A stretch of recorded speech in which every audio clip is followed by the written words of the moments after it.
मैंने अपने पजामे पर पूरी बोतल रेड वाइन उड़ेल दी, फिर उस वाइन को अपनी जांघों के अंदरूनी हिस्से पर रगड़ा। इसके बाद मैं दरवाजे की ओर रेंगती हुई गई और जानबूझकर शीशे से टकराई। मैंने यह सब इसलिए किया ताकि सिक्योरिटी कैमरे मेरी हर हरकत कैद कर लें और ऐसा लगे कि मुझे मारपीट का शिकार बनाया गया है। यह सब मैंने अपने बेवफा पति से बदला लेने के लिए किया ताकि घटना ज्यादा वास्तविक लगे। मैंने खुद का खून निकाला, उसे किचन के कैबिनेट्स पर छिड़का और बाकी फर्श पर उड़ेल दिया। फिर हाथ से खून को बराबर फैलाया। उसके बाद टिश्यू से फर्श पोंछा, ठीक वैसे जैसे क्राइम सीन साफ किया जाता है। फिर मैंने एक हथौड़े को भी खून से सना दिया। सब कुछ खत्म करने के बाद मैंने वह हथौड़ा चिमनी में फेंक दिया ताकि वह जल जाए, लेकिन मुझे पता था कि सिर्फ इतना करके उसे मेरी हत्या का दोषी नहीं ठहराया जा सका। इसीलिए मैंने जानबूझकर अपनी गर्भवती पड़ोसन के करीब जाना शुरू किया। जल्दी ही हम अच्छी दोस्त बन गए। मैंने उसे अपने घर बुलाया और संकेत दिए कि मेरा पति मुझ पर अत्याचार करता है। जब वह बाथरूम गई तो मैंने चुपके से उसका यूरिन चुरा लिया ताकि अस्पताल में मेरी प्रेगनेंसी की पुष्टि हो सके। मैंने खुद को शादी में कमजोर और पीड़ित दिखाने की पूरी कोशिश की। फिर मैंने चुपके से अपने पति के क्रेडिट कार्ड से बहुत सारे महंगे पुरुषों के लग्जरी सामान खरीदे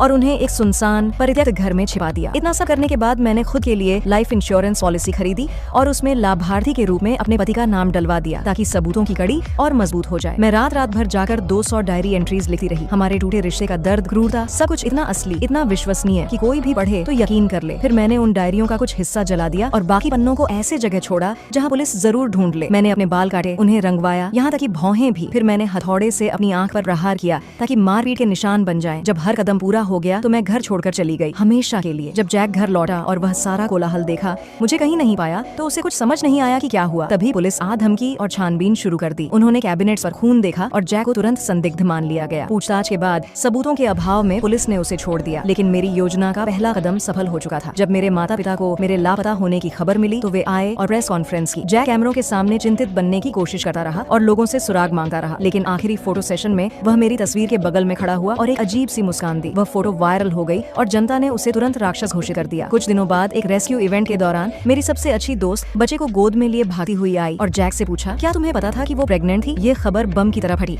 रिपोर्टरों ने उसे घेर लिया, सवालों की बौछार कर दी और उसे पुलिस की गाड़ी में छिपना पड़ा। पुलिस ने दोबारा पूछताछ की। उसने मेरी दोस्त को जानने से इनकार किया, लेकिन पुलिस ने हम दोनों की साथ वाली तस्वीरें दिखाई, क्रेडिट कार्ड के रिकॉर्ड पेश किए जिसमें इतनी बड़ी लग्जरी खरीदारी का सबूत था। आखिरकार पुलिस ने लाइफ इंश्योरेंस पॉलिसी भी निकाल ली। हर सबूत उसकी ओर इशारा कर रहा था कि उसने इंश्योरेंस के पैसे के लिए अपनी गर्भवती पत्नी को मार डाला। हालांकि सब कुछ ठीक वैसा ही हुआ जैसा मैंने सोचा और प्लान किया था, फिर भी यह मेरी योजना का अंत नहीं था।